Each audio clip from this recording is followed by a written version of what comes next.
Every year, the RMI holds annual general meetings for its members in order to comply with its constitution.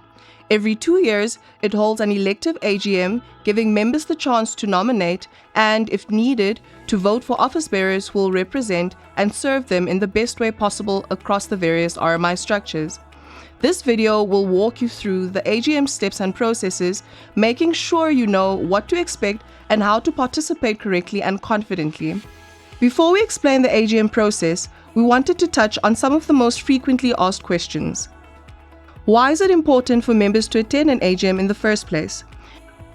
AGMs are important because they allow members of the RMI to elect individuals who they believe will best represent, protect, and promote their interests when decisions are made in the various committees they serve on. It is important to attend the AGMs because if you don't attend and exercise your right to vote, you will lose your chance to influence who represents you and your business. The next question is often around frequency of meetings. The RMI Constitution requires that elective AGMs be held every 2 years in order to fairly elect office bearers and provide an equitable office bearer election process. Basic members are not eligible for election, and any members nominated for election must be in good standing to qualify for election. This means the term of the members who serve on RMI structures will only extend for 2 years. Then finally, you may ask who should attend the various meetings. In the case of associational AGMs in the regions, accredited members of the relevant association in that region need to attend. When it comes to regional RMI AGMs, basic and accredited members within that specific region, irrespective of the association they belong to, should attend. Meetings are generally held between May and August every year. Elections, however, only take place every second year during the same period.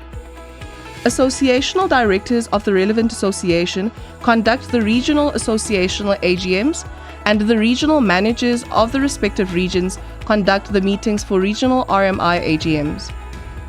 Now that you have understood the structure better, let us run through the process. There are 5 steps in the AGM process. Step 1. Regional associational AGMs. Step 2. RMI regional AGMs. Step 3. Associational National Executive Committee AGMs. Step 4. Labour Executive Committee Annual Meeting. Step 5.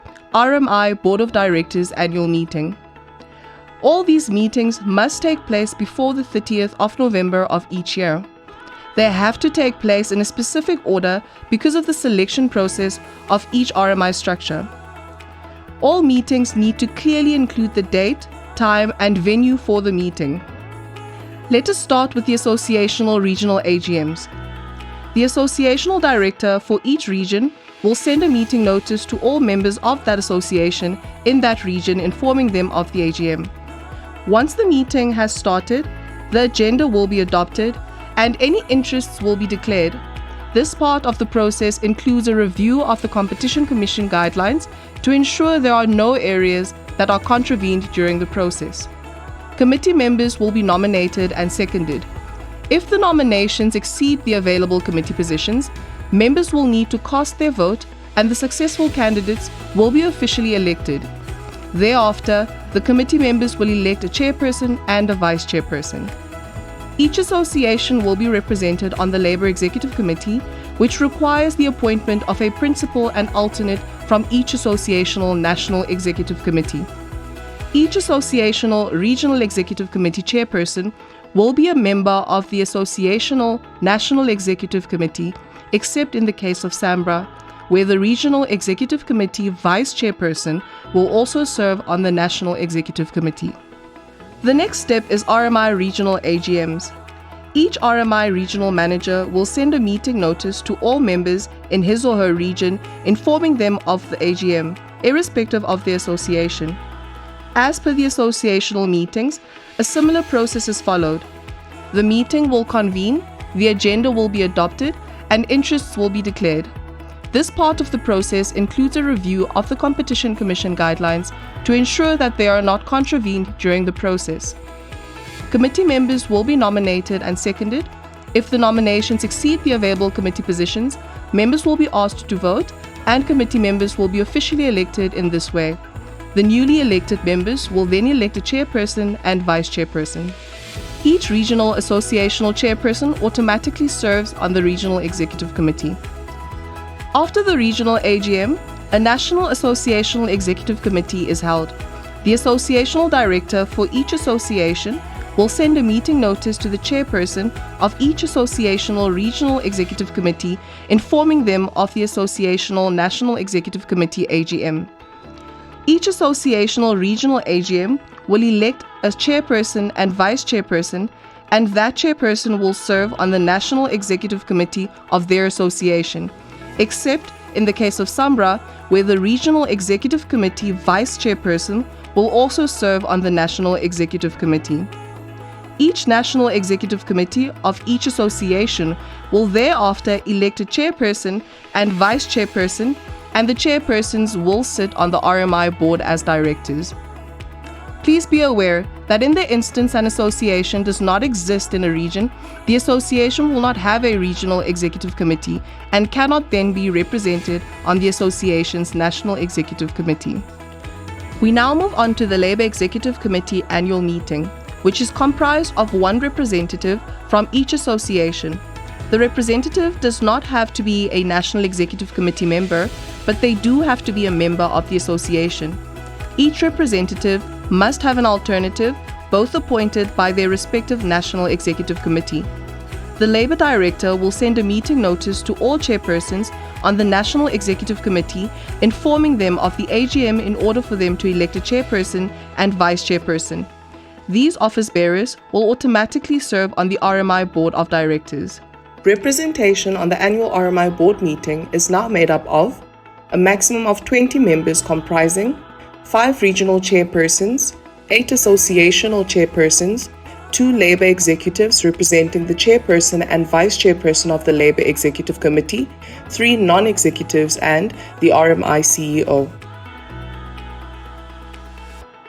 The company secretary will send a meeting notice to all relevant individuals, informing them of the board AGM in order for them to elect a chairperson who will serve as the president of the RMI and a vice chairperson who will serve as the vice president of the RMI.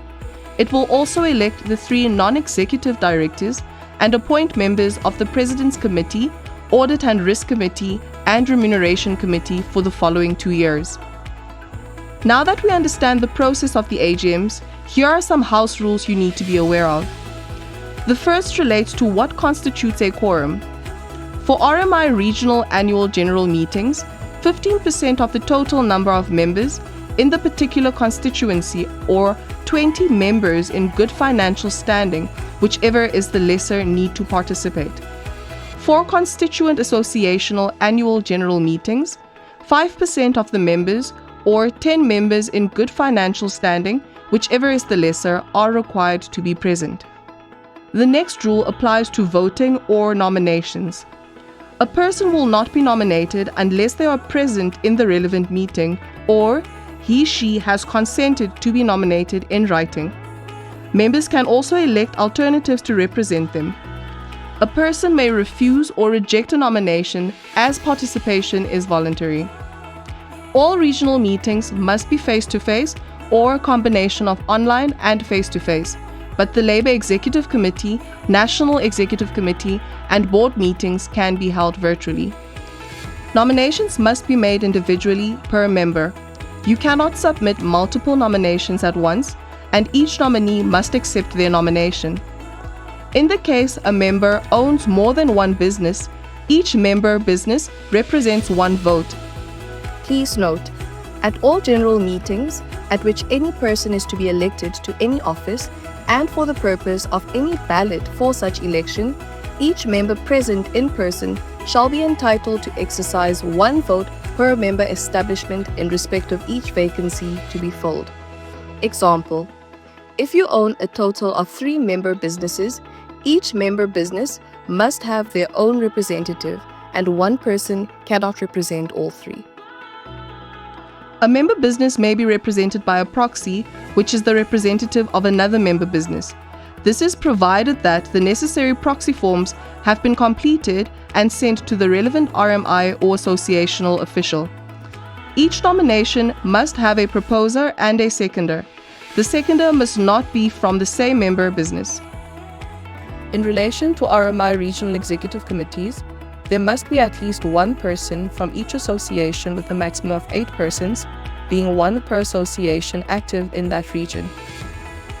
The maximum number of persons on the RMI Regional Executive Committee is restricted to an additional 1 person for every 200 members and 1 more for an additional 200 members. The regional managers and associational directors must be given the opportunity to count the votes to ensure the right individuals have been elected. Thereafter, the new members of the committee will elect a chairperson and vice chairperson from among themselves. There is a specific meeting decorum. All members must arrive on time and must behave professionally when participating in the AGMs. Once the members of the relevant committee have been chosen, all members must accept the decision. Once the process is complete with all the meetings, a date will be determined for each of the various AGMs.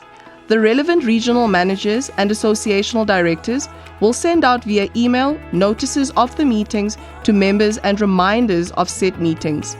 Thereafter, the AGMs will take place and RMI and associational regional executive committees, national executive committees, the Labour Executive Committee and the RMI Board will be constituted for the next 2 years. We thank you for your time and hope you have found this video of value. Should you have any further questions, please contact your associational directors and/or the regional managers in your region.